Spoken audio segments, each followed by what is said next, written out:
3.2.2 ऊष्मा के प्रभाव।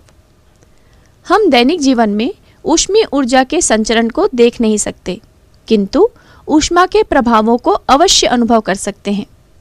ऊष्मा देने पर वस्तु का ताप बढ़ता है। जितनी अधिक ऊष्मा वस्तु प्राप्त करेगा, उतना उसका ताप बढ़ता जाएगा और पदार्थ में प्रसार होगा।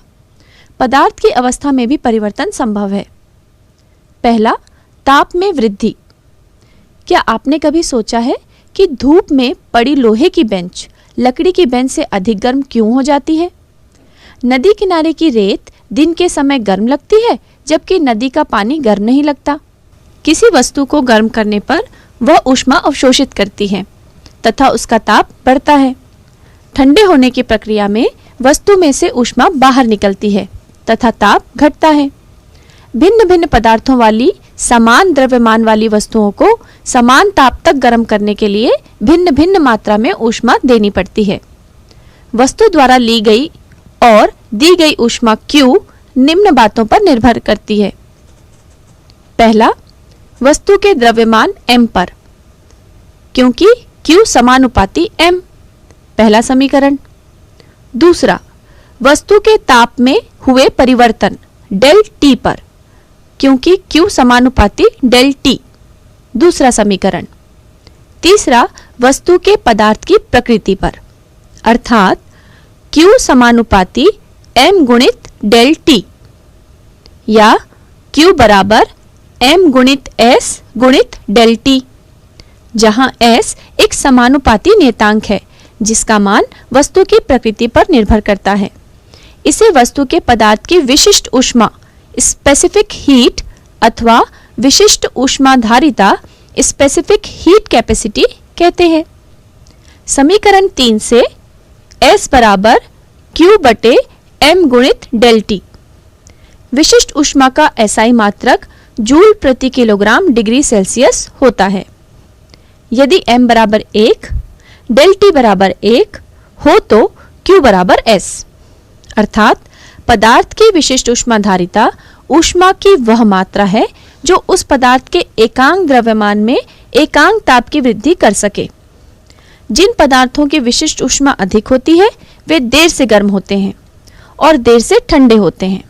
इसी प्रकार कम ऊष्माधारिता वाले पदार्थ जल्द ही गर्म व ठंडे हो जाते हैं। सोचिए, यदि सभी पदार्थों की विशिष्ट ऊष्माधारिता समान होती तो क्या होता? चर्चा करें।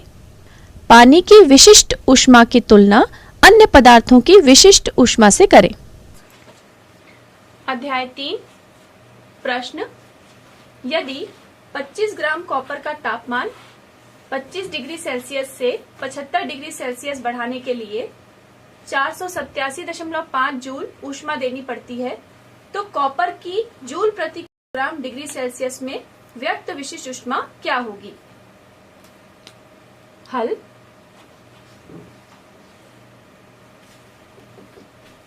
हम देख सकते हैं कि प्रश्न में हमें ऊष्मा का मान कितना दिया हुआ है। ऊष्मा Q बराबर हमारे पास है 487। ऊष्मा Q बराबर हमारे पास है 487.5 जूल। द्रव्यमान m बराबर 25 ग्राम।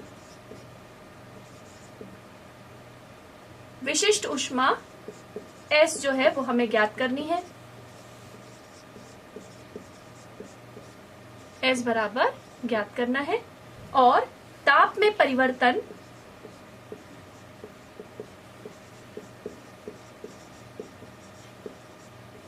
डेल्टा T, ये कितना होगा? प्रश्न में कहा गया है कि 25 डिग्री सेल्सियस से 75 डिग्री सेल्सियस तापमान बढ़ा, यानी कि 75 डिग्री सेल्सियस ऋण 25 डिग्री सेल्सियस, तो तापमान में परिवर्तन हुआ 50 डिग्री सेल्सियस का। अब चूंकि हम जानते हैं कि ऊष्मा Q बराबर होता है द्रव्यमान गुणित विशिष्ट ऊष्मा गुणित तापमान में परिवर्तन यानी कि डेल्टा टी। तो अब हमारे पास जो मान है उसे हम इस समीकरण में रख सकते हैं। तो देखते हैं ऊष्मा का मान सबसे पहले देखिए 487.5 बराबर द्रव्यमान जो है वो है 25 ग्राम। विशिष्ट ऊष्मा हमें ज्ञात करनी है और तापमान में परिवर्तन यानी 50। चलिए आगे हल करते हैं। चलिए आगे देखते हैं। तो हमने यह देखा कि मान रखने पर हमें प्राप्त हुआ था 487.5 बराबर द्रव्यमान 25 गुणित S गुणित ताप में परिवर्तन मिला था 50 डिग्री सेल्सियस का। और चूंकि हमें विशिष्ट ऊष्मा का मान ज्ञात करना है इसलिए हम इसे लिख सकते हैं S बराबर 487.5 पूरे के बटे 25 गुणित 50। तो S का मान हमें यहाँ से प्राप्त होगा 0.39 जूल प्रति ग्राम डिग्री सेल्सियस। इस प्रकार यह प्रश्न हल हुआ। ऊष्माधारिता हीट कैपेसिटी। ऊष्मा की वह मात्रा जो वस्तु के संपूर्ण द्रव्यमान का ताप 1 डिग्री सेल्सियस बढ़ाने के लिए आवश्यक है ऊष्माधारिता कहलाती है। यदि वस्तु का द्रव्यमान m तथा विशिष्ट ऊष्मा S है तब ऊष्माधारिता बराबर द्रव्यमान गुणित विशिष्ट ऊष्मा बराबर m गुणित S। ऊष्माधारिता की इकाई जूल प्रति डिग्री सेल्सियस होती है। मिश्रण का साम्य ताप। आपने 2 बाल्टियों में नहाने के लिए पानी ले रखा है जिसमें से एक बाल्टी का पानी गर्म है व दूसरे का ठंडा। दोनों पानी का तापमान क्रमशः 80 डिग्री सेल्सियस व 20 डिग्री सेल्सियस है। अब आप एक तीसरी बाल्टी में 1 लीटर गर्म पानी और 1 लीटर ठंडा पानी मिलाते हैं। पानी के इस मिश्रण का ताप क्या होगा?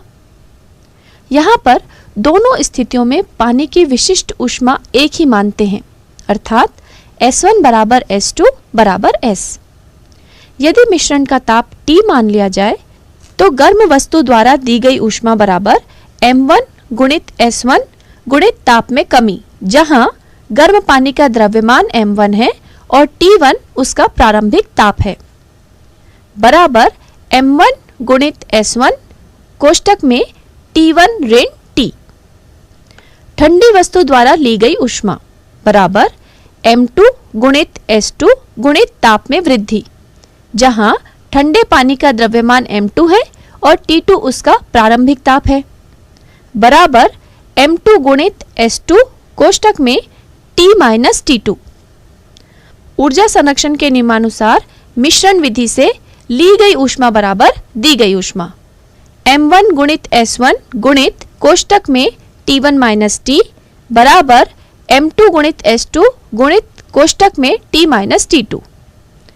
चूंकि S1 बराबर S2 बराबर S है इसलिए M1 गुणित S गुणित कोष्टक में T1 माइनस T बराबर होगा M2 गुणित S गुणित कोष्टक में T माइनस T2 के, अर्थात साम्य ताप T बराबर M1 गुणित T1 धन M2 गुणित T2 पूरे के बटे M1 धन M2।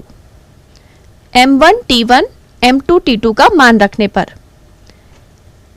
1 गुणित 80 धन 1 गुणित 20 पूरे के बटे 1 धन 1 बराबर 80 धन 20 पूरे के बटे 2 बराबर 100 बटे 2 यानी कि 50 डिग्री सेल्सियस। अतः पानी के मिश्रण का तापमान 50 डिग्री सेल्सियस होगा। चर्चा करें। उपरोक्त समीकरण में T1 ऋण T तथा T माइनस T2 क्यों लिखा गया?